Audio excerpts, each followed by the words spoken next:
Find the current flowing through the branches A B and B C in the network shown. तो आपको यहाँ पर circuit diagram दिया हुआ है, आपको यहाँ पर कैलकुलेट करना है कि ए बी ब्रांचेज में कितना करंट सप्लाई हो रहा है और आपका बी सी ब्रांचेज में कितना करंट आपको सप्लाई हो रहा है। तो ये चीज़ हमें यहाँ पर कैलकुलेट करना है। तो आपको अप्लाई करना है किरचॉफ का सेकेंड लॉ, जो कि आपका क्लॉकवाइज और आपका क्या एंटी क्लॉकवाइज रहता है। तो इसमें आपका लूप प्रोसेस लगेगा। तो जैसे कि आपको यहाँ पर डायग्राम मेंशन था, तो हमने यहाँ पर डायरेक्शन को रिप्रेजेंट कर लिया। तो सबसे पहले आपका ए बी एम और आपका एन में लगेगा, तो आपका यहाँ से इक्वेशन 1 निकल के आ जाएगा। इसी तरीके से आपको बी सी डी और एम में लगाना है, तो आपका यहाँ से इक्वेशन सेकेंड निकल के आ जाएगा। फिर हमें यहाँ इन दोनों को हमें सॉल्व करना पड़ेगा, इक्वेशन 1 और 2 को। तो आपका वहाँ से I1 और I2 का वैल्यू निकालेंगे। उसके बाद में आपको कैलकुलेट करना है ए बी में कितना करंट सप्लाई हो रहा है और आपको बी सी में। तो आपको यहाँ पर सबसे पहले अकॉर्डिंग टू किरचॉफ लूप आपका रूल, जो कि ए बी एम एन और आपका ए हो जाएगा। तो आपको यहाँ पर 5 ओम दिया है, तो 5 ब्रैकेट में I2 माइनस I1 हो जाएगा, प्लस 10 आपका I2 दिया है, तो 10 I2 हो जाएगा, और माइनस का आपका 5 वोल्ट हो जाएगा इक्वल टू 0। तो हम इसको यहाँ पर सॉल्व करेंगे। 5 I2 माइनस आपका 5 I1 प्लस आपका 10 I2 इक्वल टू 5 हो जाएगा। तो यहाँ से आपका 5 I2 और ये 10 ऐड हो जाएगा, तो 15 I2 हो जाएगा, माइनस का 5 I1 इक्वल टू आपका 5 हो जाएगा। तो ये हमारा इक्वेशन 1 आपका यहाँ से निकल के आ जाएगा। इसी तरीके से हम अगेन यहाँ पर हम किरचॉफ रूल को अप्लाई करेंगे। तो बी सी डी एम और आपका बी में, तो आपका यहाँ से इक्वेशन बनेगा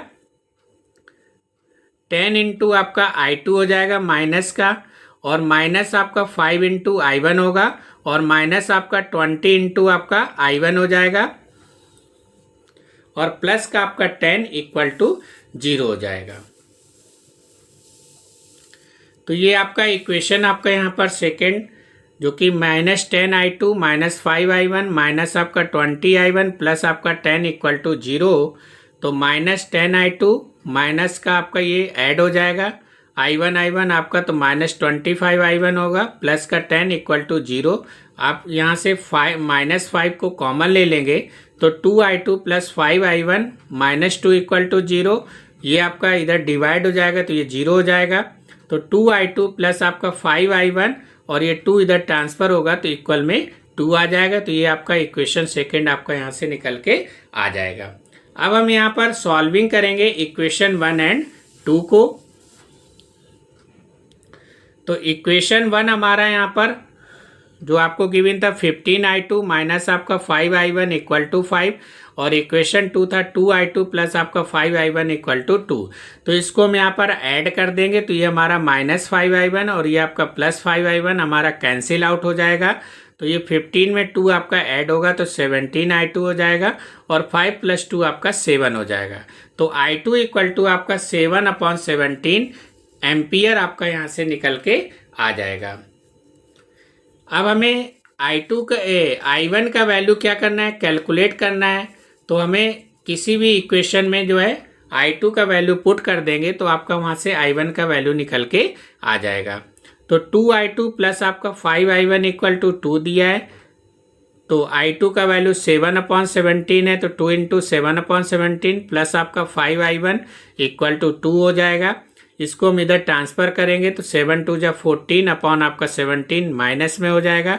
तो 5 I1 equal to 2 minus 14 upon 17। तो एलसीएम ले लेंगे, 17 2 जा आपका 34 माइनस 14 अपॉन 17, तो ये आपका 20/17 हो जाएगा। तो I1 इक्वल टू 20/17 इंटू 5, तो ये आपका 4/17 एम्पियर आपका यहाँ से I1 का वैल्यू निकल के आ जाएगा। अब आपको यहाँ पर फाइंड करना था कि करंट ए बी में आपका जो है कितना करंट हमारा फ्लो हुआ है। तो ए बी के लिए आपको डायग्राम में मेंशन है I2 माइनस I1। तो I2 का वैल्यू 7/17 पुट करेंगे और I1 का वैल्यू 4/17।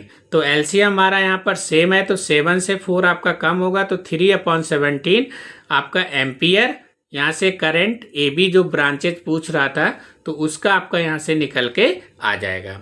अब आपका सेकेंड जो ब्रांचेज पूछ रहा था BC में कितना करंट सप्लाई हो रहा है, तो BC के लिए आपका I2 है, तो I2 का वैल्यू आप ऑलरेडी निकाल चुके हो 7/17। तो आपका ब्रांच BC के लिए जो करंट सप्लाई होगा वो अब 7/17 एम्पियर आपका यहाँ से निकल के आ जाएगा।